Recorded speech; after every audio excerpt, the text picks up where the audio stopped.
We are back after a week-long sabbatical. My daughter went and graduated high school, and it just caused a lot of chaos around the house. So we took a week off, and today, here on Travel Secrets with TV's Dave Galvin, we're going to talk about hidden secrets of traveling during peak season.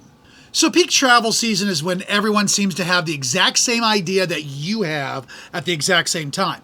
Whether it's summer vacations, Christmas travel, spring break, whatever. Airports just become filled, hotels fill up, prices skyrocket, and patience becomes very rare. Now, here's the thing. While most travelers struggle through peak season, experienced travelers, we know a few secrets that can make things a little smoother and even a little bit more enjoyable. So today, I'm going to pull the curtain back a little bit, and we're going to talk about those hidden secrets. Most travelers think in broad terms. They think summer's crowded, they think Christmas is crowded, they think Europe is crowded in July, and while that's generally true, the reality is just a bit more nuanced than that. For example, many destinations will experience many peaks and many lulls within that busy season. A beach destination might be packed on the weekends, but surprisingly manageable during the weekdays. A popular city might be overflowing with tourists during the first 2 weeks of August, but noticeably calmer during the last week of the month. So savvy travelers look beyond the season and kind of look at specific dates. Sometimes shifting your trip by just 3 or 4 days can save you hundreds of dollars and dramatically reduce crowds, which of course will reduce your stress, which is the whole point of vacation anyway. So early morning is going to be your best friend. Most tourists operate on vacation time. They're going to sleep in, they're going to have a leisurely breakfast, head out at about 10 or 11 in the morning, and that means many attractions are busiest exactly when most visitors arrive. So if you want a secret, generally speaking, you're going to get up early, you're going to get up really early, and the difference is going to be astonishing. You'll often find famous attractions are nearly empty. Photographs look better, temperatures are cooler, lines are shorter, and the overall experience feels more authentic. Many travelers spend thousands of dollars trying to escape crowds when simply waking up earlier would just accomplish the same thing. The next one is airport chaos, and it can be predictable. Most people think that airports just become chaotic randomly. They don't. Peak travel periods are going to create predictable patterns. The busiest airport hours are usually the morning and late afternoon. The busiest travel days are often Fridays, Sundays, and the days immediately before and after a major holiday. Experienced travelers know a Tuesday morning flight can feel completely different than a Friday afternoon flight, even during peak season. If you have flexibility, use it. You may save money and avoid stress at the same time. Now, according to Lyft, Lyft, the car rideshare company, Portland International Airport is busiest between 6 p.m. and about 9 p.m. every single night. For whatever reason, that's when more people are passing through the airport. Just so happens to be that way. The most popular hotel isn't always the best choice. When people travel during peak season, they often chase the famous hotel names. This is very, very popular in Las Vegas. So that's what everyone's doing.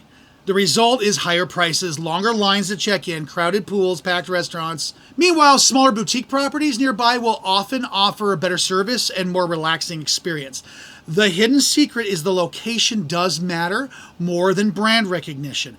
A lesser-known hotel a few blocks away from tourist center can completely transform your vacation. Tourist attractions have crowd cycles. Now, most visitors assume attractions will stay busy all day.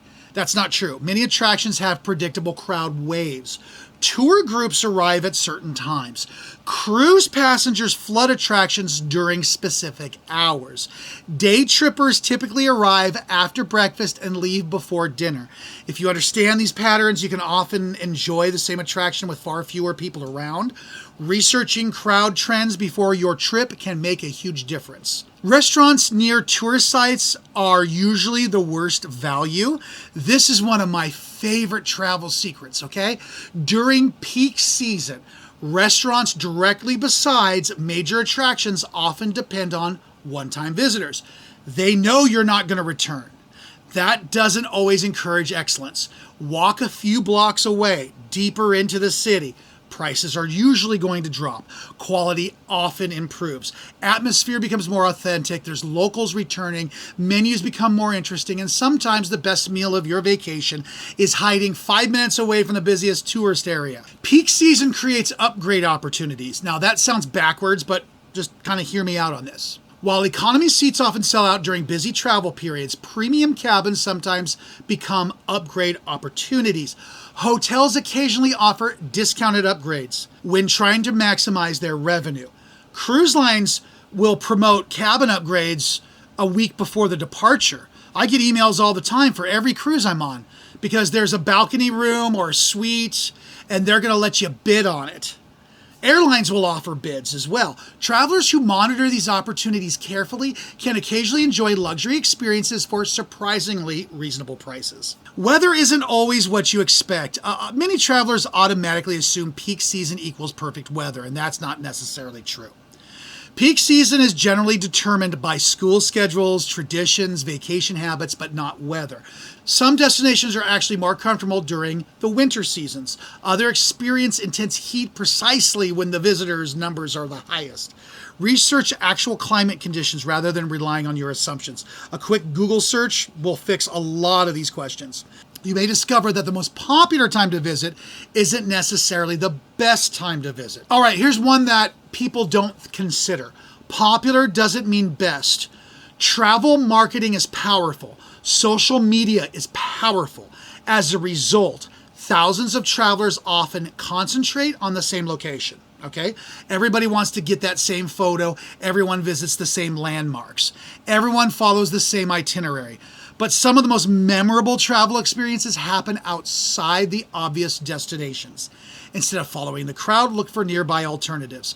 Neighboring towns, a smaller beach, a less famous museum, a local market. Sometimes the best travel memories come from places that never appear on the cover of a guidebook. Okay, next is planning matters more during peak season. So during slow travel periods, you can sometimes be more spontaneous. During peak season, spontaneity can become expensive. Hotels sell out, tours reach capacity, flights become limited, restaurant reservations disappear, and so forth. The earlier you book, the more options you generally have, and the more options almost always means better value. Here's one nobody considers. Travel insurance becomes more important. Busy travel periods mean more people are traveling. More travelers mean more delays. More weather disruptions, more lost luggage. Nobody likes thinking about those worst case scenarios, but peak season increases the odds of travel interruptions. Protecting your major investment, like your vacation, can provide a peace of mind when things don't go according to plan, or if something physically happens to you. As I've mentioned before, I have a heart problem. There's a pacemaker right here. I can feel it with my fingers. I also got the diabetes. So whenever I leave America, I always get travel insurance. Why? Because if something happens to me, my health insurance doesn't work outside of the country. It's that simple. Flexibility is a superpower. The single biggest advantage during peak season isn't money, it's flexibility. Flexible dates, flexible airports, flexible destinations, and so forth. Travelers with flexibility often uncover incredible details and better experiences. Those locked into specific dates and locations usually pay premium prices. The more flexibility you have, the more opportunities you create. So what's the biggest hidden secret of traveling during peak season? It's understanding that most travelers follow predictable patterns. They travel on the same days. My cat meows.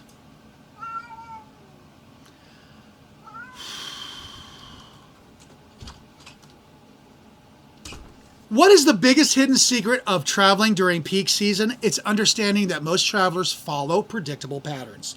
They travel on the same days, they visit the same attractions, eat at the same restaurants, stay at the same hotels, and experience the same frustrations. The travelers who have the best peak season vacations are often the ones who think differently. They wake up earlier, they research more carefully, and they stay flexible.